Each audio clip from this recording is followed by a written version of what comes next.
Fala galera, tudo bem? Aqui com vocês, Giovanni Benites, mais uma vez no De Propósito Podcast. Muito obrigado por você estar aqui em mais um início de episódio com muito conteúdo, muita alegria, felicidade, missão de vida. Antes de mais nada, eu preciso te passar um pedido que é: inscreva-se aqui no nosso canal. Varamos a barreira dos 200 inscritos, que para nós é um sucesso. Também esteja conosco nas redes sociais que estão aqui embaixo, como Instagram, Spotify, TikTok, Kawaii, que é onde a gente coloca os nossos cortes, os conteúdos mais resumidos, e acompanhe tudo o que está acontecendo. Tudo é feito para você, por você, para vocês. Então, vamos seguir este episódio com um convidado muito especial. Ele é um dos grandes executivos do varejo no Brasil, com uma experiência de mais de 26 países, pai de 2 filhos, esposo da Rosiane. Eu tô falando com o querido Nelson Aprígio, ou o famoso Aprígio.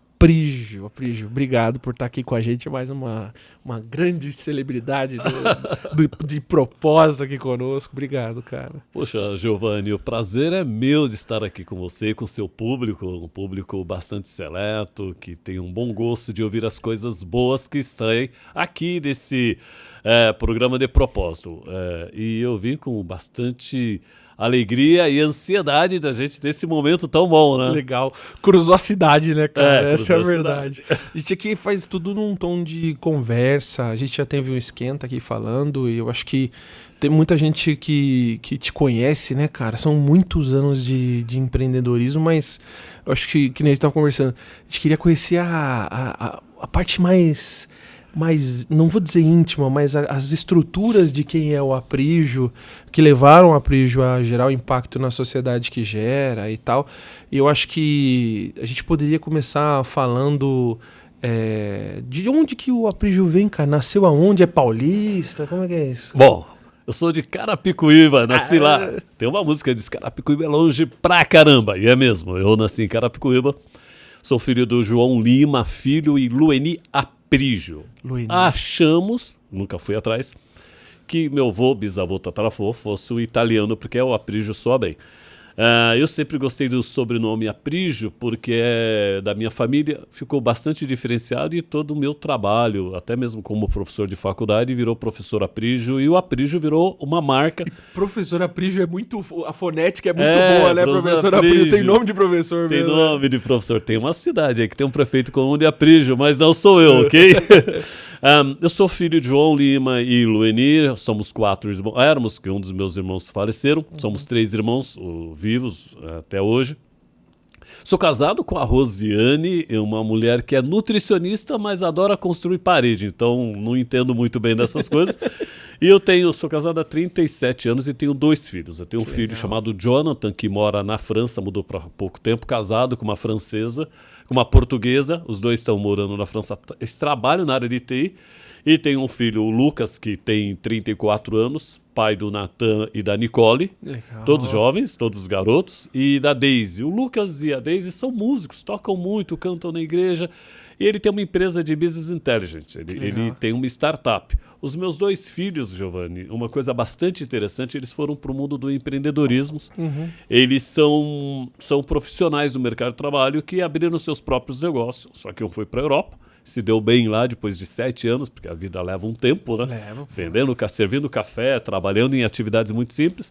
Hoje ele é o único diretor de um grupo francês, latino-americano e brasileiro. É o primeiro brasileiro, afrodescendente, acho bacana. Nascido também, ele nasceu em Barueri. E é o único brasileiro no board da diretoria de empresa. Recentemente foi promovido para a Red, mudou-se para a Lilly. E é para mim uma grande alegria. Pô, tá maluco. Então eu tenho os 2 filhos que são assim, se você perguntar quais são os meus grandes troféus, a minha grande alegria são os filhos e netos e o meu casamento, a minha família. Que legal. E agora tem um parênteses que eu quero abrir aqui, que eu tava olhando lá no teu Instagram. Você tem um neto que tem uma desenvoltura assustadora, mas de bom, como que é o nome dele? Ele é o Natan. Tem 10 anos. Natan, vem gravar com a gente, cara. Que moleque bom barato. Eu tô assim meio encantado porque nasceu meu sobrinho Luca essa semana. E assim, a gente tá encantado por esse universo. Ainda não sou pai, mas encantado por esse universo da infância. E quando eu vi o Natan num vídeo seu falando com você, eu falei, meu irmão, esse menino é foraça da curva. Que é isso, cara? Muito engraçado. Eu comprei um livro pra ele e eu dou livros de presente pra ele. Aham. E ele fez um vídeo, não sei se você viu, ele falou, eu já li 5 livros esse ano. E ele me colocou na mesa todos os livros que ele fez, que ele comprou e agradeceu porque que ele recebeu. Porque um garoto de 10 anos lendo livros assim, pra mim é muito bom, porque esse é o legado que deixo pra essa geração, que é o legado do aprender e do conhecer. Ele realmente é um orgulho pra mim. Cara, o Natan é mó barato, muito, muito legal, muito legal. Vou trazê-lo aqui, demais, vocês vão gostar dele. A Mamá, que é a filha do Gui também, pequenininha, é outra também, né, que o Gui mostra os vídeos, a interação dela com a câmera, que é muito engraçado. Tem uma geração boa. Vamos existir novos podcasts, vai ter conteúdo, a galera não é totalmente introspectivo. E, cara, me fala uma coisa, nascido em Carapicuíba, estudou escola pública. Como foi a jornada de vida, cara? Assim, de uma forma resumida, eu vivi meus 18 anos em Carapicuíba, estudava lá no colégio de Carapicuíba, fiz ginásio, colegial, aquela coisa toda. E servi o quartel. Eu estava no quartel, isso foi muito interessante. Eu estava no quartel com 18 anos, então 82, lá por essa faixa. Construíram uma igreja num terreno baldio perto de casa. Então, imagine, eu morava em Carapicuíba, em 6 meses construíram uma mega igreja. E eu fiquei incomodado com aquele negócio, sabe, Giovanni? Eu fiquei, Assembleia, a pessoa faz barulho. Então, à noite, onde a gente brincava de jogar bola, os irmãos naquele coisa. À noite tinha 300, 400 pessoas. Eu morava num morrão assim. E aí eu tive uma ideia legal. Pegava pneu quando terminava o culto. Eu só não te contei, não esquenta. Não é verdade. Soltava o pneu de cima do morro para ver se pegava os irmãos. Olha que maldade. Fiz 2 vezes, aí a turma caía, corria. Graças a Deus não pegou ninguém. Um dos pneus parou no portão da igreja. Interessantemente, 30 dias depois, ou 15 dias depois, teve um congresso de jovens ali e um dos meus irmãos estava namorando, paquerando uma moça da igreja. Eu fui lá para ver se achava uma moça também. E o cara da igreja falou, tá tendo um congresso de jovem aqui e tal. Você parece um cara diferenciado, o porteiro falou, que é diácono. Falou assim, Deus vai fazer com você como fez com Paulo. Eu falei, Paulo deve ser o dono daquele carro. Quem ali, que é o Paulo, né? Paulo. Eu fazia teatro, queria fazer parte de um movimento esquerdista, eu acampava, eu era meio... Sabe que você tá buscando alguma coisa? Tava alternativo demais, né? Cara, entrei lá, teve uma pregação, eu vi gente chorando aquilo. Resumindo, final do culto, eu tava lá na frente, me entreguei. Aos 18 anos, a minha vida virou de cabeça para baixo. Aí aquele movimento fez o cara que eu sou. Já me tornei o Aprígio, o homem que Deus mudou. Eu tive família, em faculdade, aí tem toda uma história. Mas eu tô falando de 41 anos atrás. Né? E aí eu parei de soltar pneu de cima. E eu fui atrás dos caras que soltavam pneu. E a minha história em Carapicuíba foi interessante porque a minha vida na igreja me abriu um outro lado social. Comecei a me relacionar com as pessoas, eu tinha uma família ruim, que o pai batia na mãe, sabe aquela coisa? Eu não quero essa vida pra mim. Eu quero casar e quero ter uma família legal. Foi quando eu conheci a Rosiane, que ela devia ter tomado muito vinho da ceia, porque eu era muito feio, cara. Eu era muito feio. Pensa, um cara de 51 quilos, um cabelão, parecia um cotonete africano. Aquela coisa... E a menina era linda. Eu falei, caso logo com ela antes que ela perceba que tem gente mais bonita. E aí eu caí um ano que nós nos conhecemos, casamos. É mesmo, foi rápido. E aí eu tive os 2 filhos e passei a olhar uma coisa legal. As pessoas de sucesso na igreja. O que para mim era pessoa de sucesso? Famílias que estavam em paz. Para mim aquilo era o sucesso. Eu encontrei um camarada chamado Alcir Florentino, que ele se tornou o que a gente chamou de mentor, mas ele era meu discipulador e orientador, e ele era diretor do CEAGESP. E aquele camarada, em mais de 20 anos, ele me formou, ele me ensinou sobre ser pai, ser esposo, profissão, falar português. e acompanhou-me até a faculdade, fez meu casamento. Hoje ele mora nos Estados Unidos e eu quero, Alcir, eu sou resultado do seu investimento. É o poder do investir em uma pessoa. Então a igreja ela me abriu essa visão para o mundo. E o que aconteceu é que começava a vir pastores de fora e falava inglês e tinha intérprete. Falei, eu quero aprender esse negócio de inglês. E aí eu comecei a estudar inglês antes de fazer a faculdade. E eu fui ser tradutor e intérprete. Mas, cara, eu traduzia tudo errado. Mas ninguém sabia inglês, então estava tudo certo.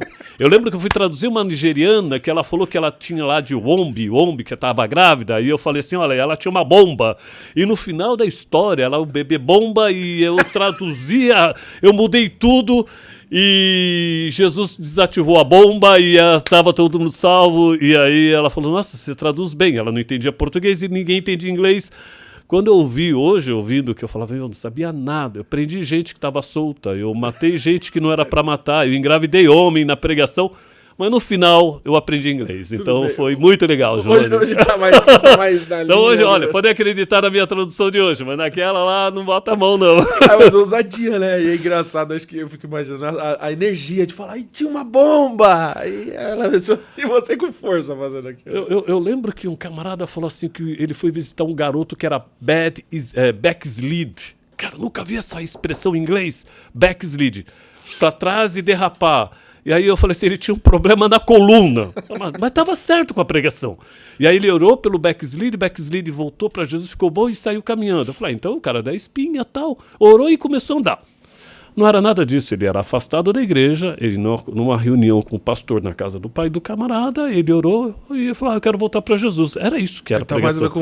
Mais a ver com o filho pródigo do que com a mulher encurvada. Mas eu traduzi que ele entrou na casa do amigo dele e pegou o filho do amigo dele paralítico.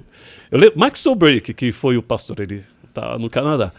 E a minha tradução foi um trágico de errado. No final, o menino terminou bem. Tudo bem.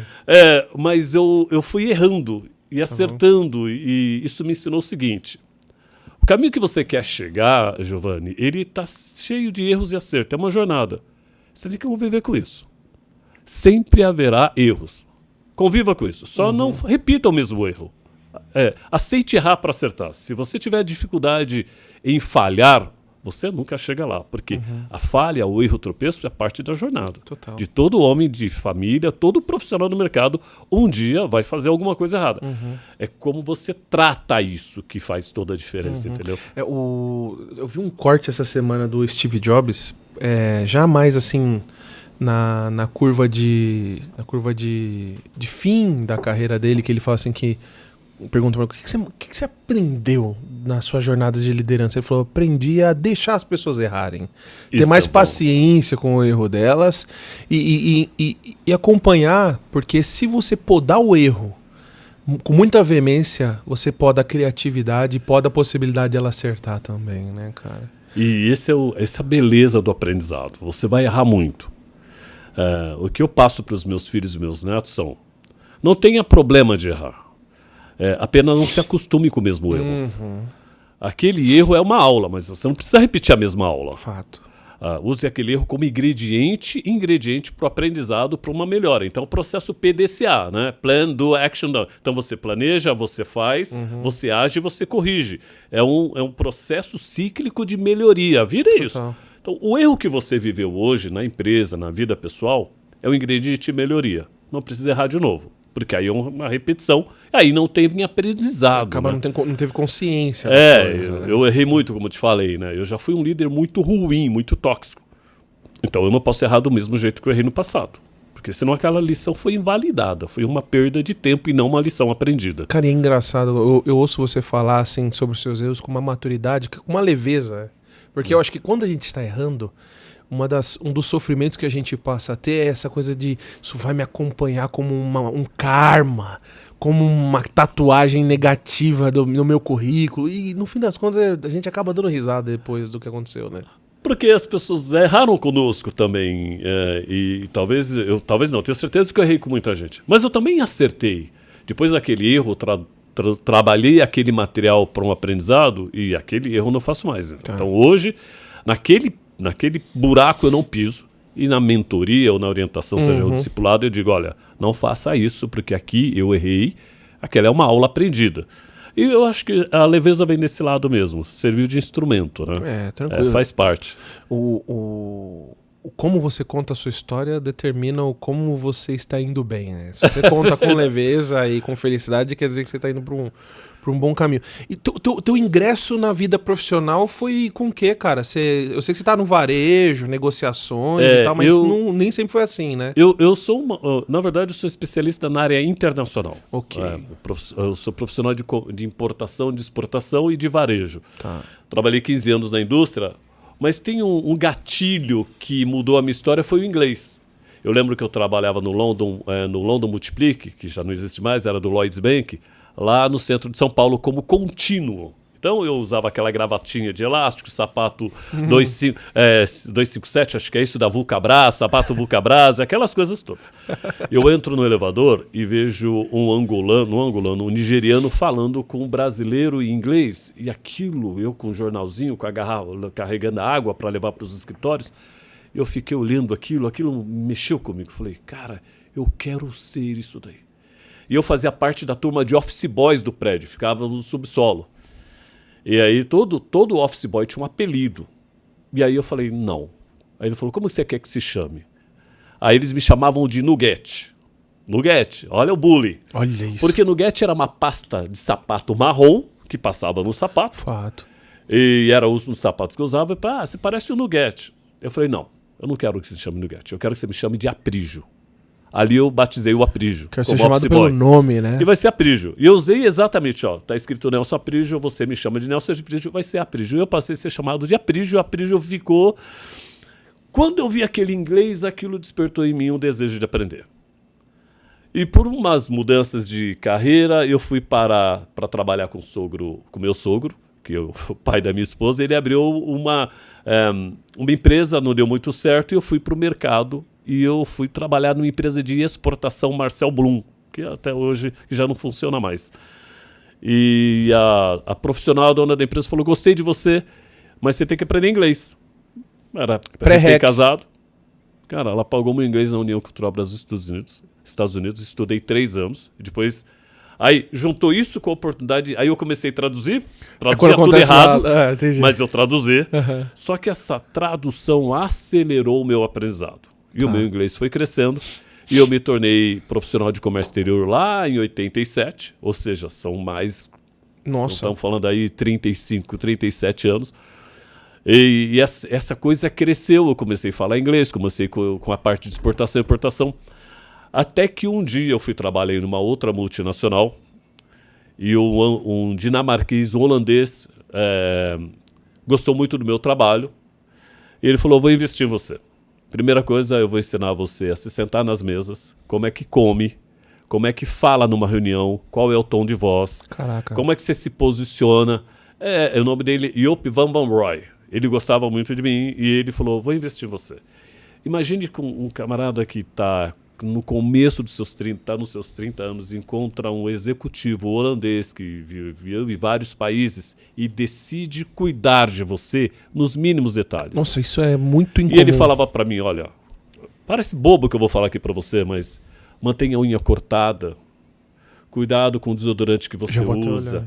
Quando você falar com as pessoas, olhe nos olhos, aperte firme a mão, seja educado, mantenha o tom de voz equilibrado. Quando você discordar, diga assim, olha, eu preciso discordar de você. Não seja agressivo. Aquilo mudou a minha história. E ele me deu a oportunidade de viajar. Eu comecei a viajar pela empresa na época. Por aqui eu viajei para mais de 15 países e que aí se tornou os 20 e poucos países. O Joop, eu devo a ele a minha internacionalização. Caramba, cara, e ele legal. falou assim, Aprígio, você tem um homem de fé, mas não suba sozinho. Suba a sua família, suba as suas... Cresça como um todo. E o Joop me deu essa abertura. E juntou-se ao fato de eu estar na igreja, traduzindo, com a vida profissional, eu decidi fazer outra coisa. Aí fui dar aula, me tornei professor de comércio exterior, e decididamente achei que melhor do que isso, entrei para o voluntariado. Eu comecei a preparar os jovens adolescentes e jovens para o mercado de trabalho com tudo aquilo que todas aquelas pessoas, a Liliana Blum, dona da Marcel Blum, o Iop e outros, me prepararam. Eu passei para frente. Em 2005, eu ganhei uma bolsa do Instituto Haggai dos Estados Unidos de $10 mil. Fui para Singapura, fiquei 25 dias com 40 pessoas de 60 países, 60 pessoas de 40 países, num treinamento de liderança cristã. Servant Leadership. E aí, Giovanni, eu voltei com um problema.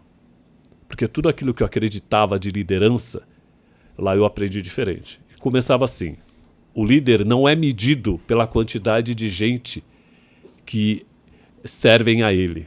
O líder é medido pela quantidade de pessoas que ele serve. Você não é líder para ser servido, você é líder para servir. Aí me deu um problema, porque eu comecei a confrontar os meus aprendizados. As quebras de hierarquia, Aí eu ganhei essa bolsa, fiquei 30 dias, era totalmente inglês, com compromisso de levar para a sociedade. Em 2007 eu volto como faculty, eu ganhei mais uma segunda bolsa para ministrar. E de lá para cá eu venho viajando pelo Brasil, nas faculdades e fazendo mentoria, discipulado de jovens, adolescentes ou executivos, ensinando a importância do servir. Porque o meu legado, a minha sentença que eu aprendi depois disso, a minha frase é: eu quero ser vida na vida de alguém. Essa é a minha chamada. Então eu fui chamado para fazer diferença na vida de uma pessoa. Se uma pessoa só mudar a história, já tá okay. Uma só. Eu estou mudando a geração daquela pessoa inteira. O Iop fez isso em mim, Liliana Blum fez isso em mim. Então o Alcir Florentino fez isso em mim. Você imagina que essas pessoas não têm ideia que hoje, aos meus 59 anos, com filhos e neto, eu tenho uma geração lá na frente, porque essas 3 pessoas que eu tô aqui falando, mas teve mais, fizeram uma diferença na minha vida. Total, cara. É o que você estava falando, fora da gravação, você estava falando do Pelezinho, né? Pelezinho. Cara, o que você estava falando de medida de sucesso. O que é medida de sucesso para a vida da pessoa? O que é medida de sucesso? Pelezinho era um cara de Barueri, que assaltava, praticava um terror na vila que eu morava. E assim, era uma casa muito simples. Dava medo de chegar à noite, porque a gangue dele assaltava as pessoas, tirava dinheiro, maltratava. Anos depois eu vou pregar numa igreja na mesma comunidade. No meio do culto tem um cara lá cuidando dos jovens. E eu falei com o pastor que aquele era o Pelezinho. Mudou o nome, não era mais Pelezinho. Tinha um nome lá, José, não vou dizer o nome dele para não expor. Casado, pai de família, morando na mesma vila. Deixou de assaltar, deixou de fumar maconha, deixou de abusar das meninas. O cara mudou de vida, isso é prosperidade. Isso é muita prosperidade. Eu estava estudando, estava trabalhando. Não se trata apenas da questão religiosa, é o quanto ele passou de subtrair da sociedade para agregar para a sociedade. Caraca. Isso é prosperidade, é alguém que muda de trajetória, né? De roubador, de usurpador para colaborador, para formador. Então, a fé me tornou um cidadão não só melhor, mas uma pessoa transformada. Então, me tornou uma pessoa próspera, não é pelo que eu tenho, mas o quanto a minha vida mudou a vida de outros Pelés. Total. Eu fiquei chocado quando eu vi o Pelé ali, eu fiquei muito emocionado, porque foi uma mudança bonita, entendeu? Pô, e assim, é engraçado, né? Porque o legal da fé é que ela alcança um ponto no qual a gente não tem condição de alcançar, cara. Você olha pro Pelezinho e fala, esse cara, esse aí tá perdido. Esse tá perdido. Tinha um cara, você tá falando, eu tô lembrando aqui, tinha um cara, se não me engano, ele chamava Douglas. Paulinho. Paulinho é aquele cara que mais passou, o que mais estudou na vida, porque ele repetiu o terceiro ano umas 7, 8 vezes. E o Paulinho, ele era um cara que ele usava muita droga no ensino médio ali. Eu estudei com ele no 1º ou 2º ano do ensino médio. E cara, eu fui eu olhava pro Paulinho assim, eu falava, cara, o Paulinho é um cara perdido, velho. Nossa, perdido. Uma vez eu fui numa igreja pregar e o Paulinho estava lá. Que coisa. E ele se entregou para Jesus no meio da mensagem ali naquele período. E até hoje o Paulinho tem família construída. Parece que Deus enfia essas coisas na nossa goela abaixo pra gente entender, né, que as coisas dependem dele. Eu julgava o cara como alguém que não poderia mudar. E eu pregava uma palavra que as pessoas podem viver uma mudança. E eu não conseguia conectar os dois pontos de que, cara, isso é pra qualquer pessoa que nesse exato momento que esteja assistindo o episódio, talvez olhando a família sem perspectiva, sem esperança, talvez assim, sem uma visão de que o futuro pode ser melhor. E que existe um cara que criou o mundo e todas as coisas que nele há, que não existe limite ou barreira para que ele possa mudar a vida das pessoas, né, cara? E olha que interessante, a gente está falando de duas pessoas muito simples, mas na ponta da sociedade, lá no topo, na alta liderança, também tem exemplos bons. Eu não vou poder dar o nome dele por completo, mas depois eu vou te passar para você convidá-lo. Só vou dizer que o nome dele é Marcos. Ele foi CEO do Walmart alguns anos atrás. Quando ele sai do Walmart, o Walmart demite ele é demitido, ele tem uma crise de existência. E aí ele fica numa empresa que não dá muito certo, e ele vai pedir uma ajuda numa comunidade católica, e me parece que o padre não estava com tempo de atendê-lo, e ele tem uma crise de existência.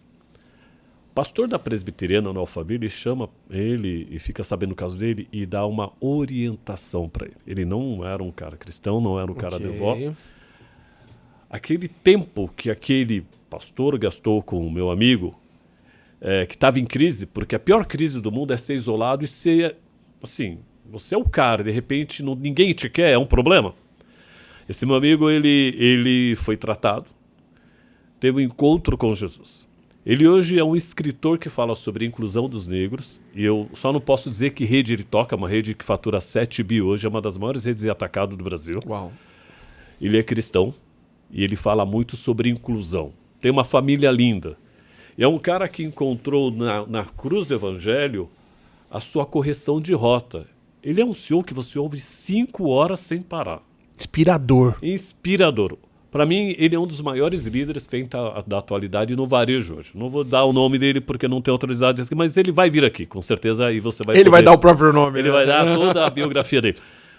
Ele me inspira. Me inspira pela simplicidade que é de um dos maiores executivos do varejo brasileiro, mas ele senta com você, ele conta a história dele, é contador, e ele conta como ele fez esse caminho através do Evangelho. O Evangelho, ele atende do P, que é do porteiro, ao P do presidente. Ele deixa todo mundo numa esfera de é possível mudar de rota. Uhum. E ele vem pelo exemplo, não vem pela fala. Porque o exemplo arrasta. Total. Eu quando olho para ele, falo, camarada, se a vida dele mudou, a vida do Pelezinho mudou, por que a minha vida não pode? Por que eu não posso fazer? Ele assumiu uma causa que é causa afrodescendente. Ele fala muito da inclusão, ele investe em pessoas. O Evangelho faz isso. Eu te falei do Pelezinho e falei do presidente.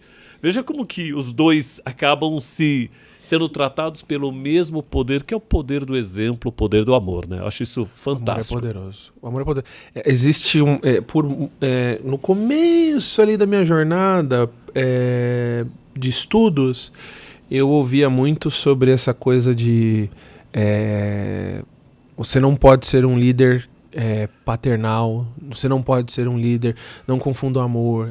Existia essa coisa de não leve os seus problemas para sua casa, e o mundo deu um reviravolta, principalmente depois de 2000, principalmente, lógico, já tinha muita energia imposta para mudar isso, mas depois de 2020, onde houve esse arrancar das pessoas, das galera mais próxima, também depois do livro que eu falei lá do Bill Campbell, né, que é o Code de $1 trilhão, que eu viro e mexo, eu falo desse livro, que o pessoal já deve estar até enjoado disso, porque pra mim é a minha... Compra o livro dele, o Code de $1 milhão. Cara, e assim, o amor, ele é a principal ferramenta de um líder, não é, cara? Assim, de qualquer pessoa, mas não existe liderança bem sucedida no mais profundo significado disso sem o amor. Que não é verdade? Você concorda com isso? Concordo. E o amor, aqui, explicando pra você, o amor não é aquela coisa de concordar com você, de ser bonzinho. Aliás, os chefes bonzinhos não são bons, porque ele vai te deixar obeso. Você vai sempre achar que você é aquilo. E, na verdade, eu gosto muito dos sincerões. Ok. Mas que sejam cândido, cuidadoso na forma de falar, respeitoso. Nada melhor do que um líder que põe na mesa a coisa de um jeito que faça você se sentir maior do que foi quando você sentou. Uhum. Um dos líderes que é do Walmart, lá dos Estados Unidos. Eu sentei com ele, Gregory Marufo, ele hoje fala um pouco português. Ele, no primeiro bate-papo que eu tive com ele, o one-on-one, por uma crise que estava tendo na empresa, ele falou assim, eu vou desligar o celular, porque agora só tem você e eu. E nesse momento, você é o mais importante. Ele era o vice-presidente de RH da América Latina.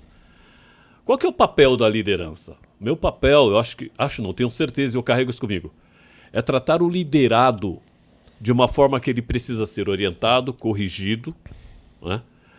Disciplinado se ele fez alguma coisa danosa, mas mais do que isso, construir nele a visão de que ele vai subir, que ele pode melhorar, mas com a ternura de um pai e com a firmeza de um professor ou de orientador. Porque no final nós precisamos dessas pontas. Mas é mostrar. E quando você faz isso, você cresce a pessoa. Total. Eu gosto muito desse tipo de liderança, porque você ouve as correções e você quer continuar ouvindo. José Rafael Vasquez, vou dizer o nome dele, que ele é o CEO do Sam's Club.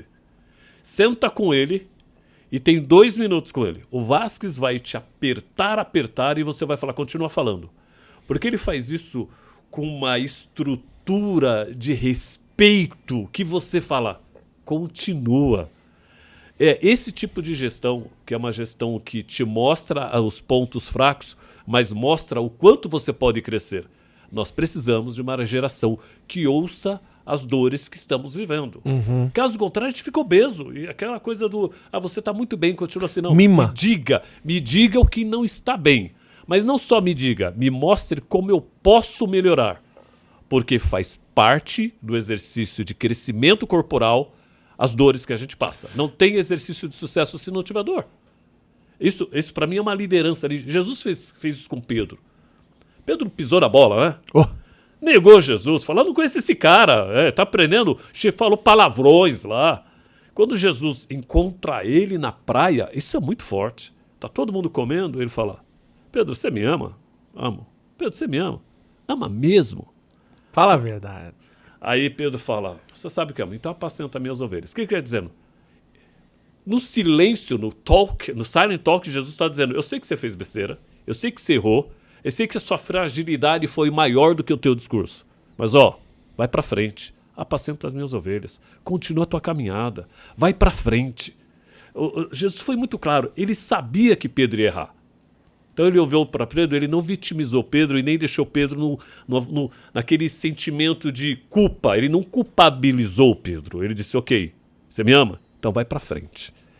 Esse é o sentimento que eu tenho com todo liderado que causou um dano e quer sair daquela fase. Vai pra frente. Cara, você tá falando disso, tem aquele livro que eu falei pra você que ele se chama Princípios, do Rei Dalio. Tem uma passagem no livro dele que tem um estagiário.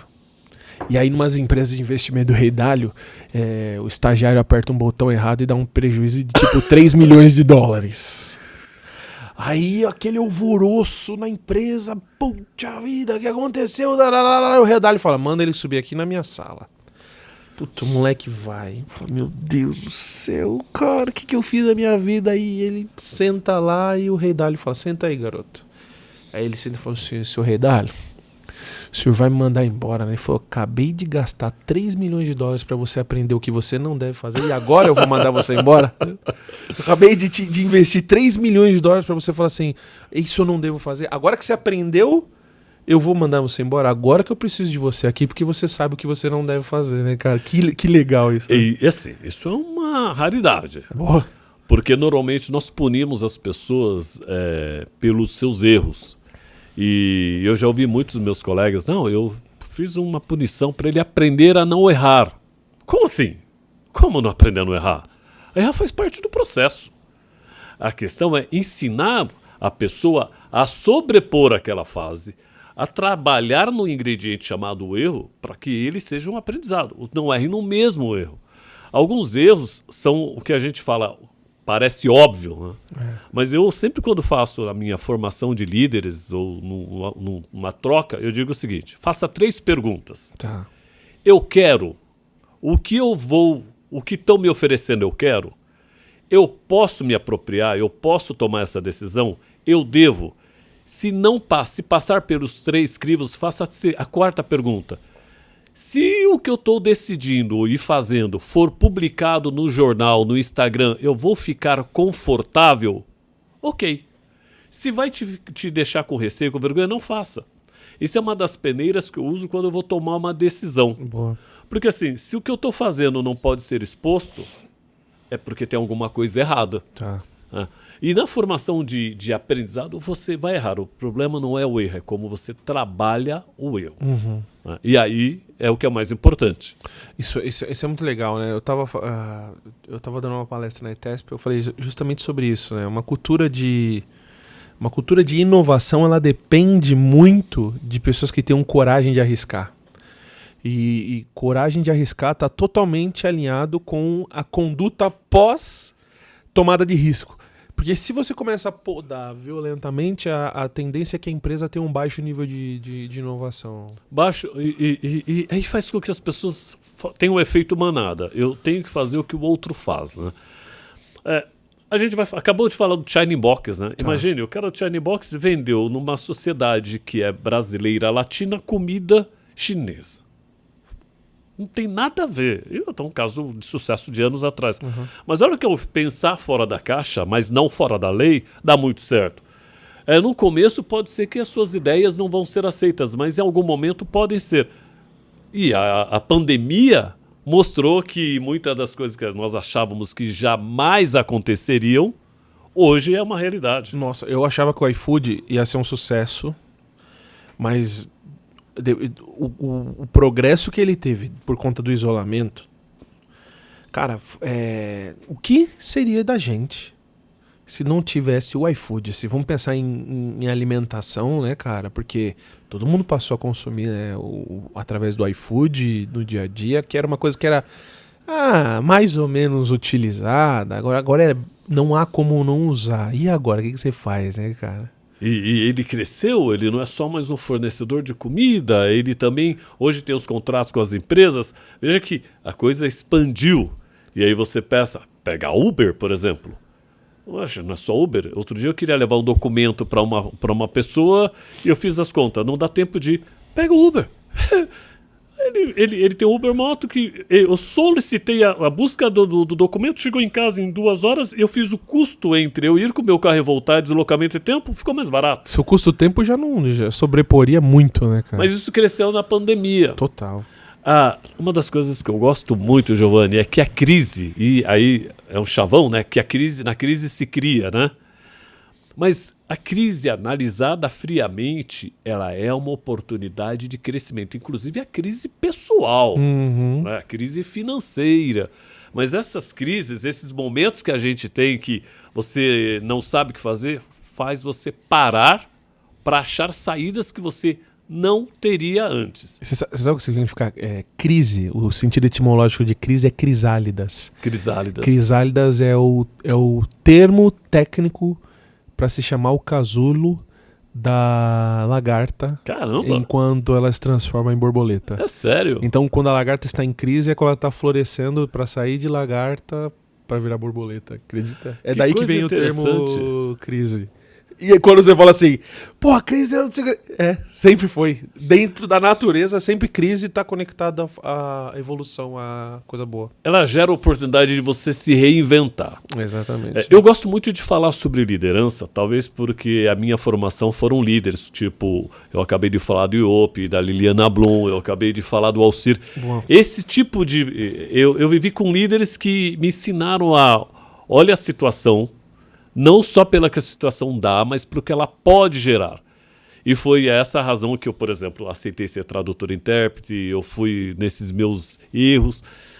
Isso me abriu muito a porta, porque o momento da dificuldade, quando ninguém quer e você aceita, você tem que conviver com 2 coisas. A crítica do erro que você fez. Mas eu prefiro a crítica do que eu fiz pela crítica de nunca ter feito, ou morrer com o sentimento que poderia ter tentado. O arrependimento é terrível. É muito ruim.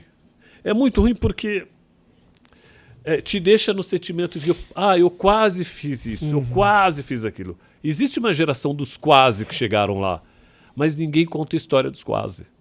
O segundo lugar... O cemitério tá cheio de quase engenheiros. Quase engenheiro. Quase cientistas. É por isso que eu pedi para o o Bulhões vai publicar meu livro, porque eu não quero morrer com quase fiz o livro, quase, né, quase escritor. Quase escritor. Bulhões, publica logo meu livro aí. E vai ser o livro que eu preciso publicar, porque senão, como é que fica, né? Ainda tem a regra da vida, plantar uma árvore, escrever um livro e tem alguma outra coisa que eu não, mas acho que... você sabe que eu tava falando com ele também sobre isso. Eu tenho um anseio de publicar um livro, mas eu tô numa fase ainda de escrita, que é muito que antecede muito isso, que é a organização de ideias, isso, mas eu acho que o mundo precisa de alguma forma dessas coisas catalogadas, né, cara? Essas ideias, suas experiências. É importante que duas coisas acontecem, pelo menos uma. Você, ao publicar um livro, você eterniza para você mesmo as memórias, você traz as memórias, e isso é bom. E alguém vai ler, que é uma outra forma de passar para frente aquilo. Tudo que você está lendo, por exemplo, esse livro do Simon Sinek que você está lendo, ele escreveu, olha, se ele não tivesse escrito, você não estava digerindo isso tudo. Né? Ainda mais você que tem todo esse conhecimento. É importante essa experiência aqui do teu podcast. É um capítulo importante. Total. Hoje a gente tem os podcasts como ferramentas, mas o livro ele te dá uma condição de relacionamento diferente, né, cara? De você poder estressar aqueles assuntos, de uma intimidade maior, né, cara? Ele é de uma intimidade maior. E quando você lê um livro de alguém que você vê a trajetória dessa pessoa, você vê que o livro ele vai colocando as coisas nas caixinhas e de uma forma que você vai dirigindo. Eu gosto muito de livros que contam histórias das pessoas além dos outros tipos de livros, mas eu gosto muito de narrativas, de história de gente real, né? Biografias. As biografias me inspiram. Eu me inspiro com biografia tipo de Martin Luther King, de Thomas Jefferson, sabe? São gentes que foram fora do seu momento. Como é que pode? Gandhi, como o cara é totalmente fora. Hoje ninguém iria compreender. Que são pessoas que entenderam o seu propósito. E não estão nem aí com o restante. Porque o propósito é isso. Ele tem mais a ver com o meu chamado, não comigo, mas tem a ver com o que Deus quer através de mim. É por isso que eu estou aqui. Não é o Aprígio, mas as pessoas que serão atingidas através do Aprígio. Quem são os futuros Aprígios? Os futuros pais de famílias que vão fazer outras famílias. Quando você contrata uma pessoa, eu queria muito que você, empreendedor, pense, quando você traz uma pessoa para a tua empresa, não se trata só do emprego que você está dando a ela. Mas se você formar essa pessoa, se você dar a ela os ingredientes importantes de um ser humano, você está mudando a história da mãe, da esposa, do esposo, do filho. Você está não só permitindo que ele traga alimento, mas ele também está trazendo um aprendizado. Isso é muito rico. Total.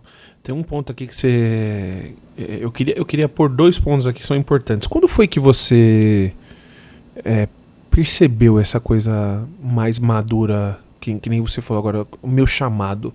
Teve algum dia, alguma luz que acendeu, ou isso foi gradativo? Mas tem um dia que normalmente tem um dia que a ficha cai, não cai? Tem, o que a gente chama de defining moments, são momentos de... Eu esperava que você perguntasse e assim, parece... Para mim foi um caso à parte. Eu fui convidado para ir para a África do Sul em 2012. Ok. Para participar do discurso de 20 anos pós-apartheid do rei da tribo Zulu, olha que coisa maluca, chamado Bayed. Eu estava em Cape Town, na casa de um pessoal que iria me levar para outro dia. Então era um brasileiro, que seria eu, um canadense e um amigo meu chamado Julius Jackson dos Estados Unidos. A comunidade dos Estados Unidos me pagou, a igreja me pagou a passagem, eu fui para lá.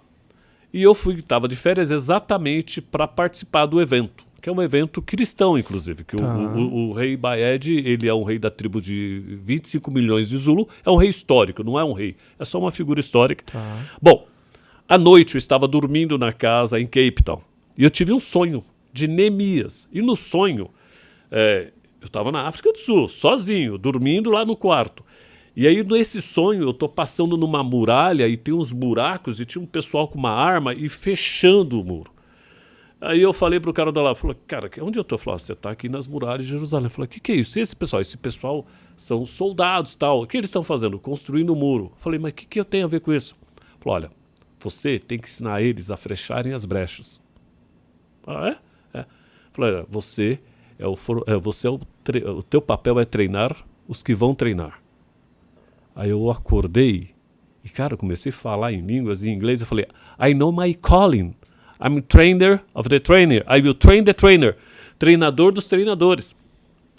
E naquele mês, em 2012, ficou claro para mim que eu fui chamado para preparar liderança. Eu não sou Paulo. Eu nunca vou ser Paulo. Eu serei Barnabé. Tenho a missão de Barnabé, achar os Paulos, Timóteo, os Davi, os Daniéis. Quando eu sento com alguém que eu estou mentorando ou orientando, eu estou trabalhando com alguém que tem um futuro lá na frente. Eu sento com essa cabeça. Eu não preciso aparecer. Eu quero pegar os bulhões, os Marcos Bulhões que estão por aí. Esse é o meu chamado. Preparar, treinar os treinadores. Para mim está muito claro, eu não serei um pastor de multidões, não serei um pregador para multidões, não serei um CEO. Não, o meu chamado é treinar liderança. Treinar líder para ser líder. Então eu sou formador de liderança. Parece arrogância? Não, é certeza. Deus vai me pôr sempre gente que eu vou preparar para ser líder. E eu tenho casos reais hoje. A pessoa que trabalha hoje no Tenda Atacado, Mirelle Moraes, eu posso falar o nome dela. Quando eu fui trabalhar, ela tinha 10 anos de empresa e era uma analista. Né? A Mirelle sabe disso. Trabalhei 2 anos e pouco com a Mirelle. Ela teve 2 promoções, deixei ela como coordenadora da minha área. E a Mirelle, ela cresceu e se tornou uma profissional exemplar de comércio internacional. Quando eu olho para a Mirelle, quando eu olho para uns 5 ou 6 cases que eu tenho hoje, eu entendo que esse é o meu chamado.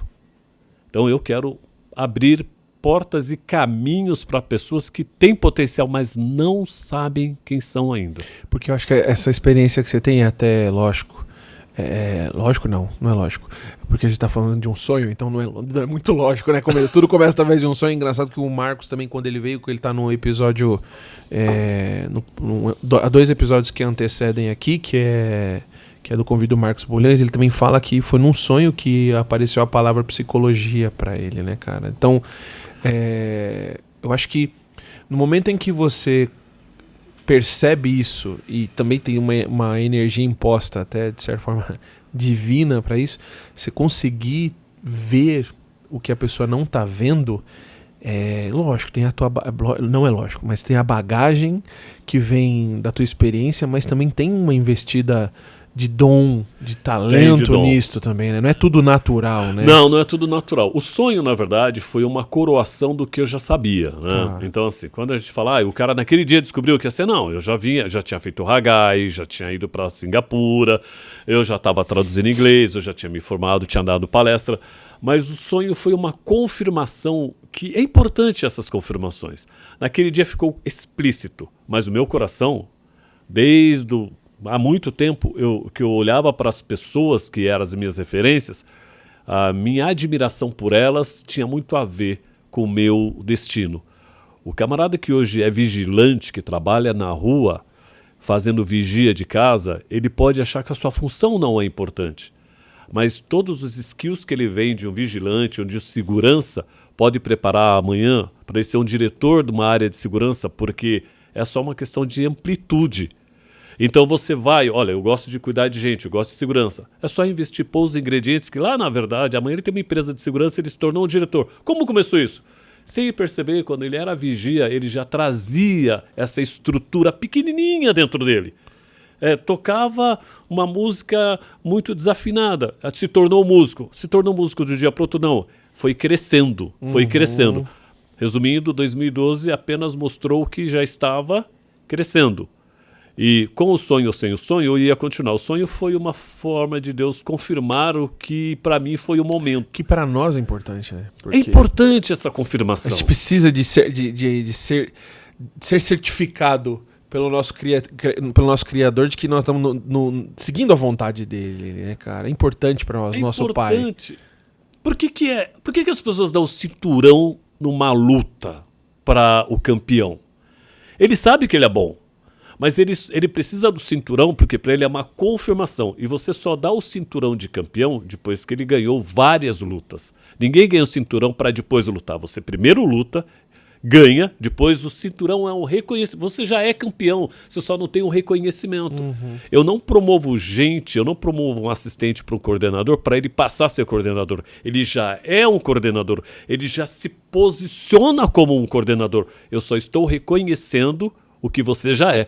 E o engraçado é que você já tá falando de política de RH, que é importante, né? Corrijam isso. Primeiro você dá a tarefa, valida o indivíduo, depois você promove. Porque se você fizer o contrário, A promoção, você queima o cara, a se deu promoção errado. é reconhecimento. Mas ele não está completo. Ninguém está sempre completo. E aí você promove o que ele já é, só que você corrige algumas coisas que ainda faltam. Mas o campeão, ele ganha o cinturão depois que ele derrubou o adversário. Perfeito. Ele é o campeão. Agora, ele precisa ser reconhecido. Porque se você promove para depois a pessoa passar a fazer, aí você tem um problema sério. Total. Até de forma legislativa, né? Porque se você tem a CLT, você promoveu o cara, não existe downgrade de salário. Você aumentou o salário do cara, depois... Eu falava muito sobre isso, sobre as promoções. Sempre falo ainda na empresa onde eu tô, que eu falo, galera, tomem cuidado, porque é um caminho só de ida.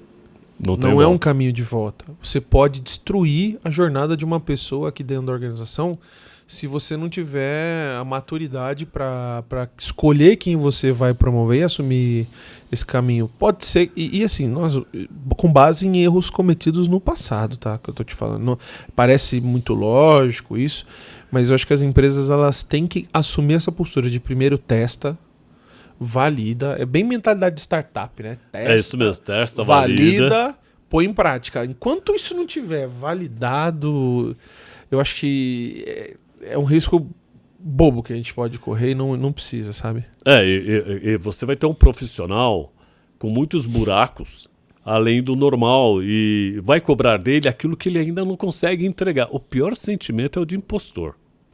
Que é quando você senta e a sua entrega não alcança porque você está subindo 3 andares e te deram uma escada de 10. Você não consegue subir até os 10. Agora, eu sou um cara de 10 degraus, eu estou em 3, está tranquilo. Pode me dar uma de 5, uma de 6, porque eu já estou subindo 10 degraus. O problema é que algumas empresas, por empatia, alguns profissionais, porque eu gosto, eu promovo. E aí você cria um problema. Você deixa de ter um bom técnico e passa a ter um péssimo gestor. E é um gestor que opera como técnico. A vida dele é técnica. A vida dele é microgerenciamento. Pô, e o cara voa nisso, né? Quando o cara tá no microgerenciamento, tá bem. Quando você vai pro macro ali, ou pro mesogerenciamento, você destrói o cara, né? Aí ele se perde, porque ele não sabe se posicionar politicamente, ele não sabe as questões de vaidade de ceder, porque é importante ceder naquele momento. Ele é técnico. Não, isso aqui tá errado e pronto. E quando você tem um profissional estritamente técnico e põe ele na liderança sem ele ter desenvolvido isso, você vai destruir o teu time, porque você vai ter um microgerenciador, um dominador, uma pessoa sem sentimentos pessoais. Há pouco tempo, numa empresa que eu trabalhei, a moça tem 2 filhos e queria tirar as férias em julho, para os filhos ficarem... O líder, que é uma pessoa com menos de 30 anos, e não tem nada a ver pela idade, mas ele falou, não, esse é o mês que a gente mais produz, você não vai tirar férias. Mas eu tenho 2 filhos, e eles vão tirar férias, eu quero as minhas férias com ele. Ele falou, não vai. Eu olhei aquilo, eu falei... Zero conexão emocional. Zero conexão. Ela acabou sendo demitida da empresa, ela estava procurando, mas o que custava dar a funcionária as férias que ela tem direito? Não era, é uma questão de gestão, mas ele era um microgerenciador. O que ele viu? Ele viu os números, o resultado. E não viu a pessoa. O que ele acabou? Ele acabou não tendo resultado bom, porque ela não performou e ela foi demitida. Os 2 perderam. Por quê? Ele estava numa posição que ele ainda não tem maturidade. Deram para ele o cinturão sem ele ter ganhado a batalha. É muito ruim isso. Puta, velho, isso é muito ruim. E assim, o livro do Bill, ele deixa 10 ensinos. E o segundo ensino que ele fala é: o seu cargo faz de você um gestor, a sua equipe faz de você um líder. Caramba, isso é muito forte, né? E assim, quando a gente fala de liderança, liderança ela não tem a ver com nenhuma espécie de hard skill, né? Ela tem totalmente a ver com a parte soft skill, né, cara? E como... Ô, Aprígio, o que você acha que o Pireu mesmo, eu vou até sugar isso de você, porque eu vou levar pra minha carreira aqui agora. Qual é um jovem líder, assim, nessa faixa dos 30, tá caminhando ali já da supervisão, coordenação e tal, que você deixaria de conselho para um cara desse? Cara, gaste energia com isso aqui. O que seria, cara? Eu diria para ele, faça uma salada de fruta da tua gestão. Como assim? Procure as pessoas que são mais os seus sessentões, para ver deles a tradição, a raiz, a forma, alguns conceitos básicos. E tenha ao lado também os mais jovenzinhos. Faça uma mistura de equipe. Junte pessoas de níveis. Misture os níveis. Essa questão intrageracional, para mim, é muito importante, porque você vai ter dos mais antigos, os mais experientes. Eles vão evitar que você cometa erros que eles já cometeram. Uhum. Os mais novos vão trazer a inovação. Primeiro ponto, ouça muito os dois lados, filtre e separe o que é ruído daquilo que é a realidade. Uhum. A escuta ativa, hoje, para mim, é o que mais dá sucesso numa liderança. Uhum. Parar, escutar ativamente. Escuta sem bias, sem viés. Ouvir é importante. Porque você vai ouvir daquele camarada que tem 20 anos de empresa, ele vai dizer algumas coisas que você não vai concordar, mas faz parte. Mas ele vai trazer tesouros importantes. E o novo vai trazer toda a sua vontade, velocidade, ideia para fazer algo que a empresa precisa fazer, mas ele não tem o histórico para fazer. Quando você consegue a habilidade de juntar os dois, a perna de um que corre com a maturidade do outro que pensa, isso não tem. Vai que vai. E a escuta é importante, porque quando você ouve mais, os dois lados se sentem valorizados. Nada melhor do que sentar com um líder que te ouve. Coisa mais legal, né? Quando você senta e você tem a sensação de que a pessoa tá totalmente ali pra você, né, cara? É o que você falou do celular do... O Gregory Maruffa, ele fechou o celular e falou, agora você é o cara mais importante. Ele não disse nessa palavra, falou, não, agora é você. Eu sabia que ele não tinha tempo, mas ele desligou o celular dele. Você vai aproveitar cada milissegundo envolvido naquela conversa, né? Os 10 minutos pra mim foram equivalentes a 1 hora. E aí ele anotou, pediu e tal. 1 mês depois ele me chamou pra gente fazer o follow-up de o que aconteceu. Ele te chamou? Cara, que legal isso. Né? Assim, como é que eu não sou impactado por uma conversa dessa? Que louco. A gente sentou, tomou um café, e aí, você fez isso, como é que tá? Esse ciclo de atenção às pessoas. E aí não tem como fugir da Bíblia. Jesus está com os seus discípulos e vai ao tanque, lá em Samaria. Uma mulher, aparentemente uma mulher da vida, a Bíblia não diz, mas dá a entender, porque ela teve 5 maridos, está sozinha pegando água. O que Jesus percebe? Ele tem seus discípulos, que são todos muito machistas, todos focados em uma cultura de que o judeu não fala com o samaritano, eles estão cheios de viés. Ele fala, vamos comprar comida para mim. Talvez ele nem precisasse. Mas há momentos que você tem que isolar aqueles que estão muito com uma visão fechada naquilo mesmo, e ele conversa com uma mulher ouvindo-a. Isso, para mim, mostra que Jesus fala o seguinte, sai do contexto impregnado de viés e tenha um tempo com o seu liderado, ouvi-lo sem outras influências. Que Jesus foi, eu vou ouvi-la. Quebra a cultura. E ele quebrou tudo ali. Quebrou mesmo. Quando os caras voltam e falam, o senhor estava falando com uma mulher, imagine Samaritana. se ele fosse... Samaritana. Imagine se ele fosse conversar com aquela mulher, com os discípulos. A conversa não ia fluir, porque ia virar um debate, uma pressão. Eu busco fazer isso quando eu estou em situação que eu estou mediando ou ouvindo conflitos. Tirar o viés, tirar o pré-julgamento. Quero ouvir a pessoa, quero ouvir porque é provável que por trás daquela ação tem uma história que eu não sabia. E você vai ficar surpreso que tem. As subjetividades, né? As mensagens entre as linhas do texto. Cara, Jesus era muito diferente. Não dá para chegar perto dele. Quando você lê o texto, todo mundo vai ler o texto. O texto tá para todo mundo, mas não é o que tem. É como se a gente pudesse falar nos espaços entre as letras.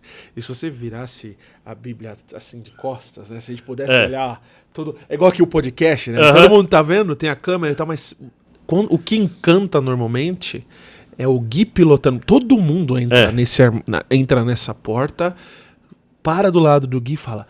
Cara, que coisa louca. O mais legal bacana ver ele ali, né? O mais legal não é o produto para a experiência de quem está aqui. Não é o produto pronto. é a estruturação do produto, que é por que ele falou aquilo?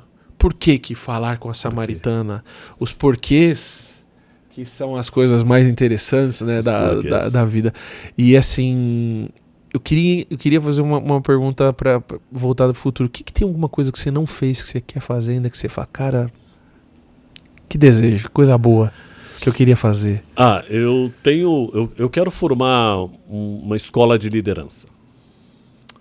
Liderança para adolescentes. Para adolescentes. Eu já fiz algumas mentorias, alguns aconselhamentos. Essa geração dos seus 16, 18 anos, ela está tem muitas crises, muitas dificuldades, porque você tem um mundo muito digital. E quando ela vai para o mercado de trabalho, o mundo não é aquela coisa toda. O mundo, você vai encontrar uma cobrança que ele não acostumou a ter. Tá. Eu gostaria muito, e é o meu desejo, de formar alguma coisa ligada à formação, a preparo. Eu faço isso muito ano a ano, pessoa a pessoa. Mas eu tenho muito desejo de tocar algum tipo de escola ou de formação de liderança. E não tem nada a fazer alguma coisa de business, é de formação, voluntariado mesmo, é deixar... Pessoal. Né? Eu tive em Malawi em 2014, eu lembro até hoje. Eu dei uma aula junto com um amigo meu chamado Reinaldo, de integridade em Malawi. E nós cometemos um grande erro. Eu levei um notebook e um data show e fomos lá com toda a nossa tecnologia. Quando chegamos lá, tinha um problema. Não tem luz na cidade. Não tinha tomada, cara. Não tinha tomada. Aí compramos um gerador. Ok, o diesel era um absurdo. Usamos o gerador, fizemos a projeção. Não tinha uma parede branca. Pegamos um lençol, não tinha onde pôr. Pegamos uns galhos de árvore e montamos. E demos a palestra, só que eles não tinham onde anotar. Compramos caderno e lápis para eles anotarem. Quando saímos de lá, o que fazer com o gerador? Eles vão usar o gerador? Não, o diesel era muito caro. Então vendemos o gerador para eles comprarem milho para poder comer. E aí eu aprendi que, assim, às vezes todo o nosso arsenal de informação, o computador, isso não é necessário. O que para eles mais importante foi um contato conosco, escreverem num caderno, que o caderno eles levaram, o papel eles levaram, e o fato de ouvir de 2 estrangeiros que estavam lá para tocar assuntos básicos. O que eu estou querendo dizer com isso? Quando eu falo sobre essa formação de liderança, eu não estou olhando mais o formato do como, mas é o que eu quero atingir. Aqueles moços, aquela comunidade de Malawi foi bastante atingida, muito bom com esse trabalho que fizemos. Mas olha, que eu fui com tanta ferramenta, e a ferramenta era inútil. Às vezes a gente acha que o mundo precisa de toda essa tecnologia que a gente quer colocar, e na verdade tudo tem a ver com gente. Okay. Tem uma frase que eu deixei para você, é que nosso negócio é gente. Tudo que você fizer, mesmo esse projeto meu de mentoria, de escola para adolescentes, é focado em gente, porque esses adolescentes serão pais de famílias amanhã. A comida que eles tiverem hoje vai determinar o corpo natural que eles vão ter, o adulto que eles vão se formar amanhã. Então, nosso negócio, seja no trabalho, na igreja, na educação, não é o trabalho que a gente faz, são as pessoas que nós atingimos. O nosso negócio é gente. É o Pelé, é o amigo que você falou, é o Valdir, que é uma pessoa que eu conheci na rua, que era viciado em drogas e depois de um trabalho ele se libertou e hoje é um pai de família. É o Aprígio, cara. O Iopi podia olhar outra pessoa. A Liliana Blum falou, vou investir em você. Não tinha nada para dar para ela. Olha o que ela fez. Ela investiu no Aprígio. Nosso negócio, no final do dia, o de propósito é gente. É gente. Se você impactar uma pessoa que está te ouvindo aqui, e essa pessoa pegar uma outra, e uma outra, e uma outra, vai ter várias gerações mudadas por conta desse podcast, porque falou, pô, o que o Giovanni falou é verdade. É louco isso. É uma só pessoa. A gente não precisa de mais 1 milhão nos ouvindo e concordando. Uma só. Jesus é o poder do um. Jesus com Pedro. Paulo é um cara que não fazia nem parte do grupo. Cara, quando eu conto a história do... Eu falei assim, gente, vocês não sabem como é que foi estruturado o Novo Testamento. Vocês não é a coisa mais maluca. Pô, cara, você conhece o Paulo que não andou fisicamente. O cara que escreveu... é o cara que Paulo quem pregou o evangelho pra ele, porque ele já é ele é o terceiro alcance. Então porque você tem Paulo sendo alcançado por uma voz e uma luz no meio de uma estrada. Aí ele é alcançado. Aí vem Lucas, que é alcançado pelo cara que ouviu uma voz. E o cara escreve um dos evangelhos, velho. Que é um. Mas a inteligência de pessoas. Aí você tem Timóteo. Que é Timóteo na fila do pão, no nível assim de proximidade relacional, física com Jesus, né? Não tem, cara. Mas é o que você tá falando. Passa. Paulo pega Filemon, que tinha o Onésimo. Você sabe que o Onésimo virou um bispo, né? Uhum. Assim, Paulo sentado com o Onésimo na cadeia não era sem propósito. Tudo. Aquele cara entrega as cartas na Ásia e vai se tornar um bispo. É o poder do um. É muito rico isso. Cara, tem um texto aqui. Nossa, eu sei que a gente tá falando, mas... Olha, você tá ouvindo De Propósito, deixa eu te falar, tá muito bom o papo aqui com o Giovanni. A gente tá falando agora do poder do um. O poder que você, nesse ano ainda, em 2024... invista em uma só pessoa, cuide de uma só pessoa, invista em um executivo, em um funcionário, em um assistente, cuide de uma só pessoa. E você vai ver o poder. Paulo escreveu assim, ó, quando ele escreveu o ápice da teologia de Paulo Romanos, né, quando ele tá maduro, ele fala verdade. Assim, sabemos que todas as coisas cooperam para o bem daqueles que amam a Deus. Só que ele escreve essa segunda parte. Daqueles que são chamados... Daqueles que amam a Deus.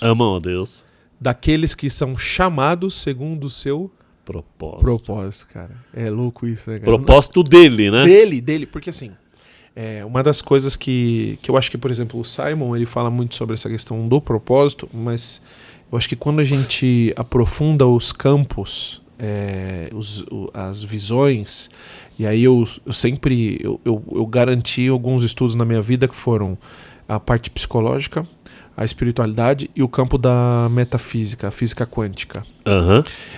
Quando você junta esses três pontos, você começa a entender a crise científica que está acontecendo no mundo, porque a maioria dos cientistas eles estão começando a aprofundar tanto a condição de interpretação da existência que eles estão falando assim, alguém criou isso tudo. Pois é. Uma coisa que para nós ali já faz assim, é óbvio. É óbvio. Os caras estão falando assim, gente, a conta não fecha, alguém fez isso, a explosão... E esse cara que criou todas as coisas, Deus, o Criador, eu gosto da fala dele, Deus não existe, Deus é, o processo de criação vem pós ele determinou uma missão. Nós é que estamos buscando essa condição de interpretar qual é a missão. E o que mais gera confusão, eu acho que na maturação dessa busca, é a individualidade. Que ela é tão bonita, mas ela gera confusão, que é o pacote de hardware que veio em você ali, suas características, suas habilidades, elas são diferentes das minhas. É verdade. Só que a humanidade ela tá nessa perda porque, assim como o filho pródigo pega a sua parte na herança, e parte da herança são esses dons, são esses talentos, e está indo para o caminho errado. E o que nós temos, acho que como objetivo, que eu acho que é o que você falou sobre liderança, é pegar essa galera e explicar qual é o correto uso da herança. Legal talentos, isso, né? Bacana, você completou, não tinha pensado nessa forma. Muito bonito o que você está falando, porque, bacana. Para pensar, né, o que você tem coisas que nenhum outro ser humano tem, mas que vai ser usado para o motivo pelo qual todo ser humano existe, que é o serviço que você estava trazendo para nós, serviço. né, cara? E é muito legal, a gente por compliance não cita nome de empresa, mas é muito legal ouvir um alto executivo falando de coisas assim que eu fico feliz, cara. Sabe por que eu fico feliz? Porque Deus não dá ponto sem nó. Colocar você numa cadeira onde você senta hoje, mas com toda essa humildade, com toda essa consciência divina que lhe foi colocar, lhe foi dada.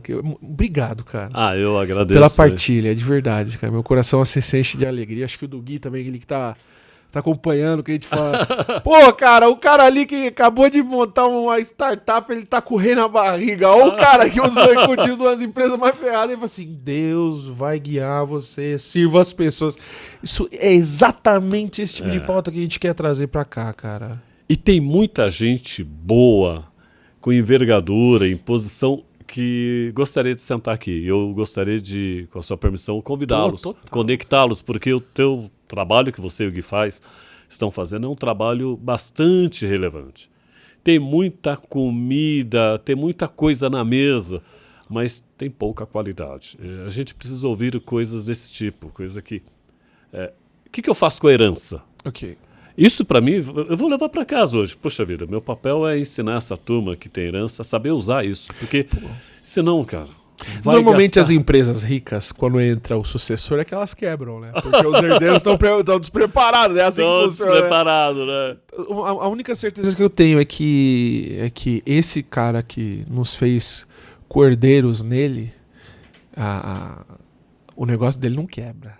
Não Isso eu tenho quebra. certeza, porque ele também não morre, ele é eterno. Né? Ele é eterno. Eu acho que essa é a razão de todo o trabalho que fazemos, né, e que você decidiu com o Gui fazer, que é investir, seguir um CEO que nunca sai da cadeira e de uma organização que é o reino de Deus, que não quebra nunca. Né, e que tem feito histórias como a minha, né, filho de um casamento bastante ruim, e que decidiu que a minha esposa, os meus filhos e o meu neto não teriam nunca a necessidade de uma viatura de polícia para separar. Desculpa. Imagina, cara. Uma briga de casal. Desculpa, gente. É emocionante porque, cara, o que Deus fez na minha vida, eu sou muito feliz. Muito bom. Obrigado.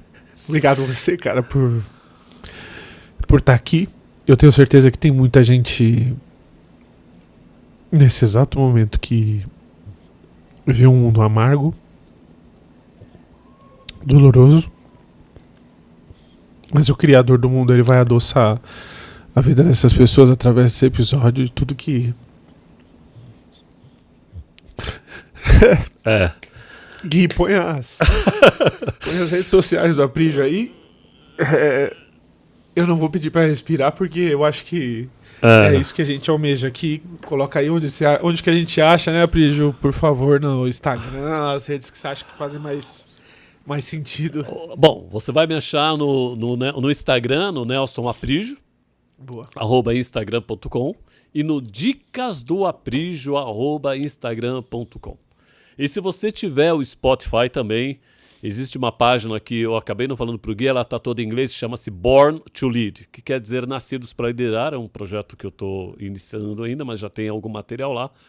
Mas o Dicas do Aprígio, o Aprígio, Nelson Aprígio também no Instagram, e LinkedIn. Você vai achar nelsonaprígio.com no LinkedIn, onde tem todo o meu trabalho e tem alguns textos.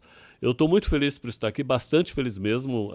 Foi uma leveza essa conversa, e eu fico muito grato a você, o Gui, pela oportunidade aqui, Giovanni. Obrigado. Se a gente pudesse servir de alguma forma para que as pessoas recebam essa mensagem, a gente vai estar aqui sempre. Vamos ter mais conversas, com certeza. Obrigado.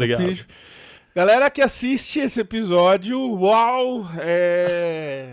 Embora pareça estranho, eu acho que quando a gente fala da parte mais profunda da humanidade, eu acho que as coisas mais profundas que a gente tem, que são as coisas que nos conectam a Deus, e por isso que ele fala, e por isso que ele mesmo diz sobre ele que Deus é amor, e amor pode ser um mandamento, mas também é um sentimento.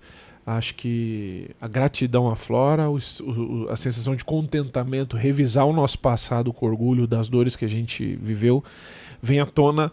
E eu espero que você que está assistindo esse episódio olhe para o seu passado com orgulho de trocar o significado negativo de onde você nasceu, da família onde você cresceu, para um significado de orgulho, de conquista e de missão cumprida, e que esse episódio sirva para que essa jornada se concretize. Esse é o nosso desejo. Fica com a gente. Obrigado, Gui. Obrigado, Aprígio. Obrigado, Mari. Obrigado, Aline. Obrigado a todos vocês que estão aqui conosco até agora.